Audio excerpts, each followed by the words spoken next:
Vous rappelez-vous la dernière fois que vous avez cédé votre place à une personne plus âgée au métro, que vous avez tenu la porte à quelqu'un ou que vous l'avez aidé à porter un bagage lourd? Ces gestes, aussi banals puissent-ils paraître, peuvent rendre les personnes qui les reçoivent mais aussi celles qui les font plus heureuses, surtout si celles-ci n'attendent rien en retour.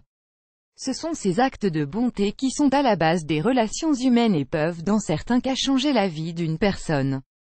Telle en témoigne l'histoire de cette mère qui a offert le petit déjeuner à un SDF et qui lui a ensuite fait un aveu choquant. Ad choice ES advertising red invented by Tid Sad choice ES advertising red invented by TEADS. Qu'il s'agisse d'un petit geste, une aide ou même un sourire, faire preuve de gentillesse et de compassion envers une personne peut parfois changer sa vie.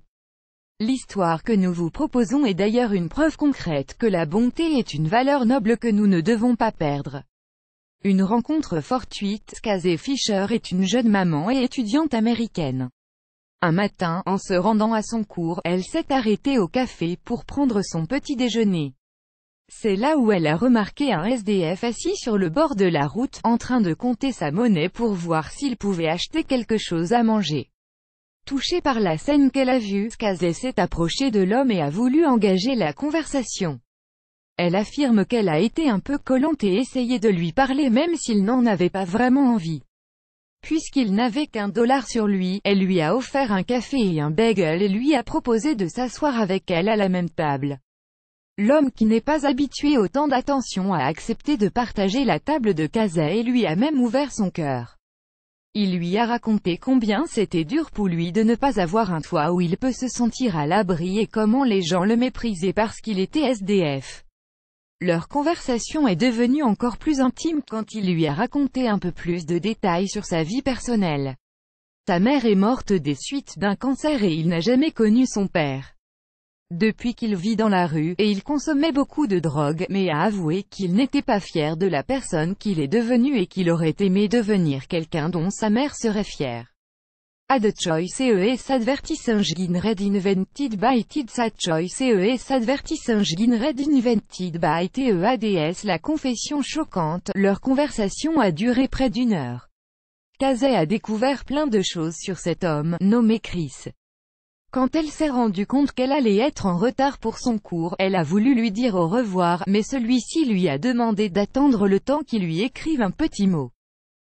Plus grand que il lui a remis le bout de papier et l'a prié de l'excuser parce qu'il écrivait très mal. Il l'a remercié avec un grand sourire et est parti.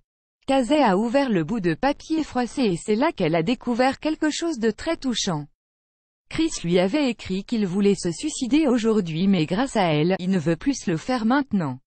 Merci, belle personne, lui a-t-il écrit. Très ému par cette rencontre et surtout par la confession que lui a faite Chris, Casey n'a pas hésité à partager ce qui lui est arrivé sur Facebook. Son post est vite devenu viral et a été partagé plus de 120 000 fois. Sur les réseaux sociaux, Casey a expliqué comment elle a rencontré cet homme et combien elle a apprécié sa compagnie. Elle a affirmé que c'était l'une des personnes les plus sincères et les plus honnêtes qu'elle a rencontrées. Ad choice ES advertising red invented by Tid Sad choice ES advertising red invented by TEADS. L'histoire de Casey et Chris prouve encore une fois qu'un simple geste d'amour, même petit, peut changer beaucoup de choses, voire sauver des vies. Si Casey n'avait pas pris le temps d'écouter Chris et ne lui a pas offert à manger ce jour-là, il aurait peut-être exécuté ses plans de suicide. Maintenant, il sait qu'il y a encore de bonnes personnes dans ce monde et qu'il ne faut jamais perdre espoir en l'humanité. Plus grand que